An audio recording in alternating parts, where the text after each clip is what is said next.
The French President Emmanuel Macron is in Beijing to meet his Chinese counterpart Xi Jinping to reset bilateral relations. Israeli police stormed the Al-Aqsa Mosque in Jerusalem early Wednesday morning, injuring dozens of Palestinians. 9 men appear in a Brussels court to face charges for their alleged role in the deadly 2016 bombings in the Belgian capital. The French president has arrived in Beijing at the start of a 3-day visit to China in what's been billed as an attempt to reset European relations with the Asian superpower. Emmanuel Macron will be joined by the European Commission President Ursula von der Leyen in meeting with the Chinese leader Xi Jinping. Ukraine is expected to be high on the agenda, with the European visitors aiming to dissuade China from taking Russia's side in the war. Beijing has declined to condemn the invasion, and Xi recently returned from a trip to Moscow in a bid to boost bilateral ties. Anna Lazaro has more from Beijing. Uno de los objetivos del viaje de Emmanuel Macron y Ursula von der Leyen es convencer a China para que no envíe armas letales a Rusia. Y la presidenta de la Comisión Europea ya ha dejado claro que de esto va a depender el futuro de las relaciones entre la Unión Europea y China. Pero está por ver cuál es el margen de maniobra de los europeos para persuadir, para convencer. En cualquier caso, para el presidente francés parece claro que China es en estos momentos uno de los pocos países que tiene capacidad para influir en el desarrollo del conflicto. En este viaje también se va a hablar de comercio, de cómo equilibrar la balanza y sobre todo de cómo reducir la dependencia europea de China, lo que en Bruselas ha dado en llamarse reducción de riesgos. En los últimos tiempos, la Unión Europea ha endurecido el tono respecto a China, pero en menor grado que Estados Unidos. Y esta es la baza que podrían jugar los europeos en sus conversaciones con el presidente chino Xi Jinping. Ana Lázaro, Euronews, Pekín.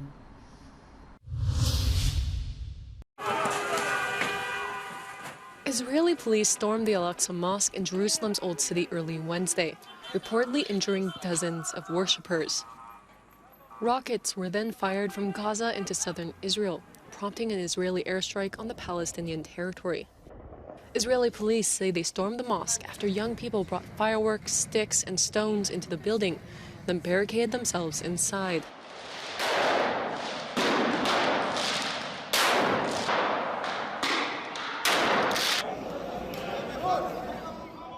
One officer was reportedly injured and dozens were arrested. This comes as Muslims mark the holy month of Ramadan and Jews begin to prepare for Passover. Outside, police used stun guns and rubber bullets against a crowd of people.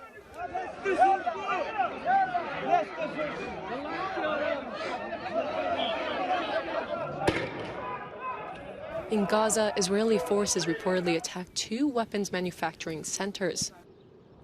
Similar events from 2 years ago erupted into an 11-day war between Israel and Hamas.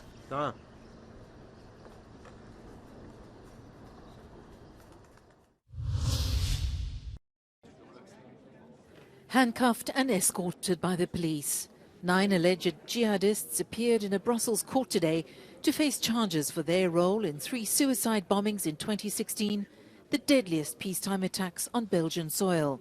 The crimes they charged with include murder, attempted murder, and membership or participation in the acts of a terrorist group. Today is the first time since the trial opened in December last year that the suspects will be questioned by the judge. The trial is expected to last until the summer. The first 2 explosions took place in the departure hall at Brussels airport just before 8 in the morning.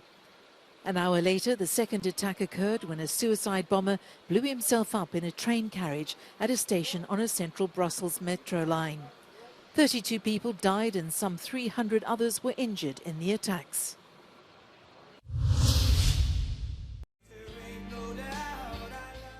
Donald Trump has slammed his charges of 34 counts of fraud in a New York court. Calling it election interference and a witch hunt, he returned to his Florida home to give a primetime TV address. Many expected a blistering response, but instead it was a campaign speech. He says his lawyers believe there is no case against him. And I never thought anything like this could happen in America. Never thought it could happen. The only crime that I have committed is to fearlessly defend our nation from those who seek to destroy it. So much more. Our elections were like those of a third world country. And now this massive election interference at a scale never seen before in our country. Without a doubt, Trump's earlier court appearance was a moment of history, marking the first time a former US president has been charged with a crime. Those charges, to which he has pleaded not guilty, involve falsifying business records in which prosecutors allege was a conspiracy to influence the 2016 presidential election by silencing claims of extramarital affairs. Under New York state law, it is a felony to falsify business records with intent to defraud and an intent to conceal another crime. That is exactly what this case is about. 34 false statements made to cover up other crimes. While Republicans have largely rallied around Trump, Democrats have been notably quiet. The former president is running for a second term in the White House, but he's facing a series of separate criminal investigations that could result in further charges between now and Election Day.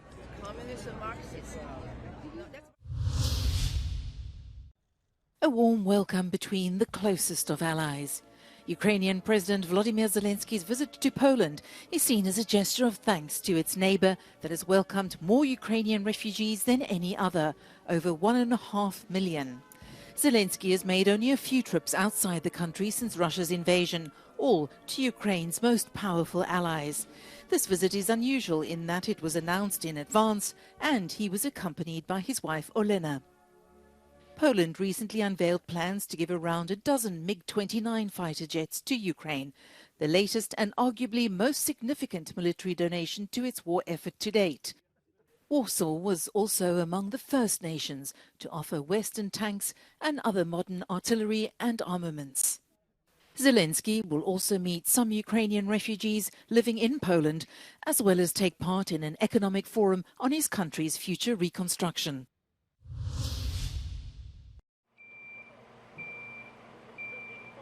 The U.S. has unveiled details of a new military aid package to Ukraine, worth 2.3 billion euros. It includes ammunition for Patriot air defense systems, as well as anti-tank missiles.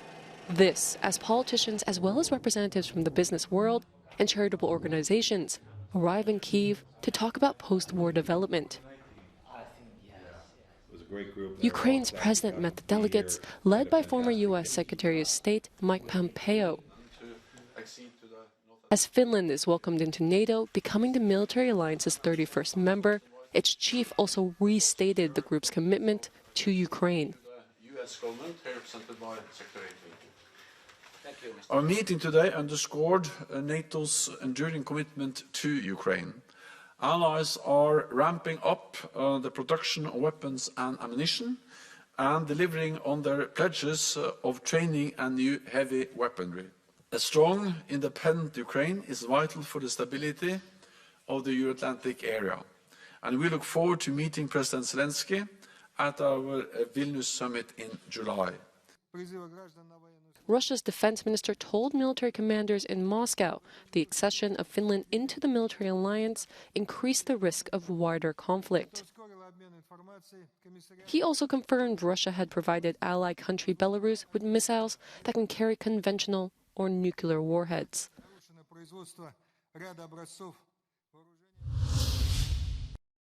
Soldiers of the Belarusian army have begun training in Russia on the operation and maintenance of the Iskander-M tactical missile system, capable of using nuclear warheads. The training comes 2 weeks after Vladimir Putin announced that he will deploy tactical nuclear weapons on Belarus's border with NATO members Latvia, Lithuania and Poland. Vienna Centre researcher Nikolai Sakov ponders the different scenarios.